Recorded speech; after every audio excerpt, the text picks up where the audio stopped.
Our next project is called the Super Self Project. And what we're going to do is use a photo of yourself in a dynamic pose, which means that you're not just standing straight. You have your arms extended or your legs extended. You should look like you're posing to either be a superhero or a supervillain, because we're going to use Photoshop to paint over your body and use the paintbrush tool, the dodge tool, and the burn tool to make the painting look as realistic as we can.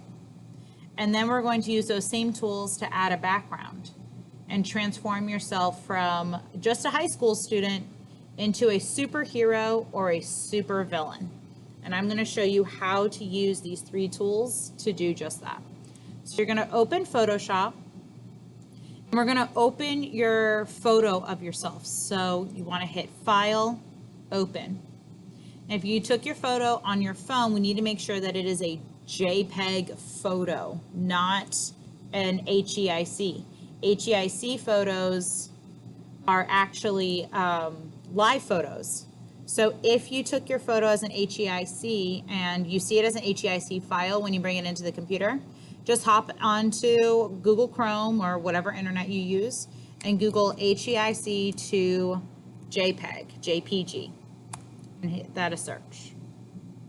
You'll see there are a bunch of different converters. You can use pretty much any of these. My favorite is HEIC to JPEG.com, where you can drag and drop your image and convert it into a JPEG and download it. That way you know you're working from a JPEG photo, because HEICs unfortunately will not open in Photoshop. So once you've opened your photo in Photoshop, the first thing we're going to do is check our image size. Oops, sorry, my image size popped up on another screen. So you can see mine's actually pretty small. You guys want to make sure that you're working with a resolution of 300. And we want the width and height of this to be definitely no bigger than an 8 by 10. So as you can see, when I adjust this, because I have such a narrow photo of myself, it turns to an 8 by 16. So I'm actually going to just adjust my height to be my minimum of 10. So mine's going to be a little bit funky, but we want it to fit on a letter size piece of paper. I'm going to press OK and wait for this to adjust, and then I'm going to zoom out of my body. Perfect. So now that I have my resolution set to 300 and I'm working with about an 8 by 10 size photo, what I'm going to do is create a new layer. Next, I'm going to take my paintbrush tool, and then I'm going to use my color picker to set my foreground color, so that I can choose which color I want to do to start this. So I think I'm going to start with my hair, and I'm going to give myself purple hair. Because why not? I'm going to be a superhero or supervillain. I can choose really whatever I want. And you're going to want to zoom in. So remember, your shortcuts to zoom in are going to be Control+, and your shortcut to zoom out is Control-. So I'm going to zoom in nice and close so I can see what I'm doing, and I'm going to focus on my hair. So you guys can see I'm using a pretty small brush size, okay? This is definitely a project where you're going to want to adjust your brush size and go up and down as needed. So since I'm working on my hair, I can use this slightly bigger brush here to lay down my basic shapes. And note, guys, that I'm on layer 1. I'm on a completely new layer, so I'm not actually touching my background at all. So I can get my general outline going here. And then as I come down to the bottom of my hair, I want to actually make my brush smaller so that I can create a convincing texture of hair. If your brush is too thick and you're doing something thin like hair, then it might not end up looking like hair. It might look a little chunky. Sometimes chunky is good, but sometimes chunky is really bad too. recommend doing small sections and then releasing your mouse so that if you mess up, you're only having to undo small parts. You don't have to undo the whole thing. I'm just filling in and patiently going through. So once I get this part down here, go up here. Let's get the hair coming down this side of my back. I'll come up here. So now that I've done that, I can increase my brush size so I can fill in up here nice and thoroughly.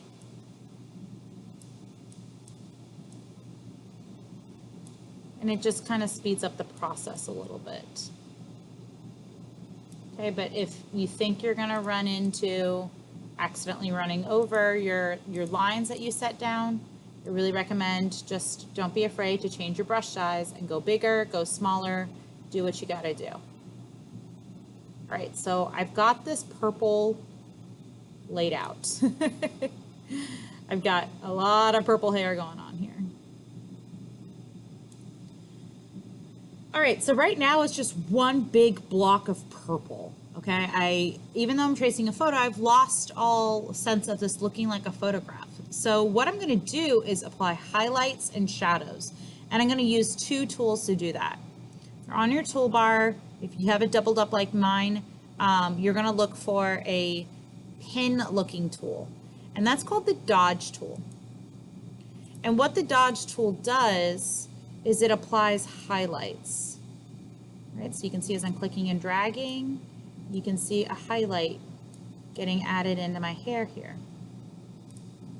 Right, and when you release the mouse and then go over again, it'll make that same area even lighter than you had it before. So you can go through things like hair and add a little bit more dimension. So I'm gonna have a lot of highlights here on the front of my hair because that's where the light's probably gonna be hitting. And note guys, especially when you're doing stuff like hair, keep that brush size small. And don't be afraid again to change it up so that you can get, you know, your hair looking kind of like there's streaks in it, you know, look more like hair. All right. I also have another tool that's hiding behind the dodge tool, and that's called the burn tool. And the burn tool is going to do exactly the opposite. It's going to apply shadows. So you can see, let's get this shadow up here where I have like this fold in my hair. Get it really dark there. And I can apply a shadow along the back side of my head away from the light. And as you're applying highlights and shadows, you want to make sure that you're considering where the light is coming from so that you're always being consistent. And remember that it's not always as easy as one end of your object, especially on your body, having highlights and the other end having shadows. Sometimes highlights and shadows are mixed in, especially hair, just like this. So note that even though I've gone in and I've done highlights here, I'm going back over and I'm applying some shadows. And it really gives my hair a lot more texture. And I can kind of define what is closer to me looking at myself and what's further away. So dodging and burning allows our digital paintings to have a lot more dimension going on.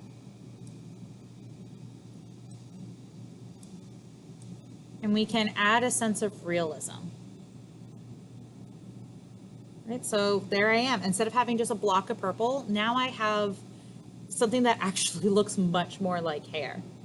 So what you're going to do is transform your whole body, okay? And you don't want to just use the same exact clothes that you have on. You want to turn yourself into either a superhero or a super villain. So change up the outfit, you know, make sure that you are really conveying, are you a good guy or are you a bad guy? And I really recommend using your layers, okay? So like if I want to name this layer that this is my hair layer, that's cool. And then I can make new layers, like if I want to, I can move this one underneath. Let's say this is where I want to do my torso. So even though I have a purple head, let's say I'm gonna wear kind of like a gray, like shirt. So I'm gonna zoom in, take my brush tool, make it bigger. And just because this is short sleeves doesn't mean that I have to wear short sleeves as a superhero or villain. I can cover my arm. Maybe I want it to stop at the elbow.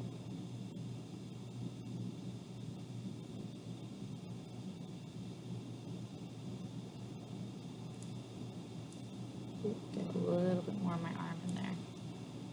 Okay, so then again, I can start with burning or you can start with dodging. It's completely up to you, but I can burn, so I can add in that shadow to show like where my arm has hair over it, there'd be a shadow there. And then I can apply a highlight, like more in the middle of my arm if I wanted to. Okay, so you're gonna use this method of combining the brush tool, the dodge tool, and the burn tool to cover your entire body and just completely transform yourself. Then once your entire body is covered, you're gonna add one more new layer on top of your photo. And this is gonna be called your background. And then you're going to use, again, the exact same tools, the dodge, the burn, all of that, to add a background to where you are. All right, so that when you're done, you shouldn't see any of the photo left. Right, and it should look something like this. So here we can see the steps. Here's step 2, where I've covered my entire body, but I still have the normal background. And then the final step where I've added in my background, I put myself on like an asteroid or something here and put myself in space. You can place yourself absolutely wherever you want. It does not need to remotely resemble the background where you took your picture.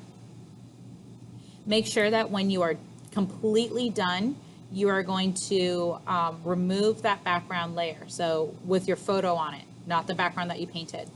So you're going to, if it's locked, click that unlock button and then hit delete and say that you want to delete it.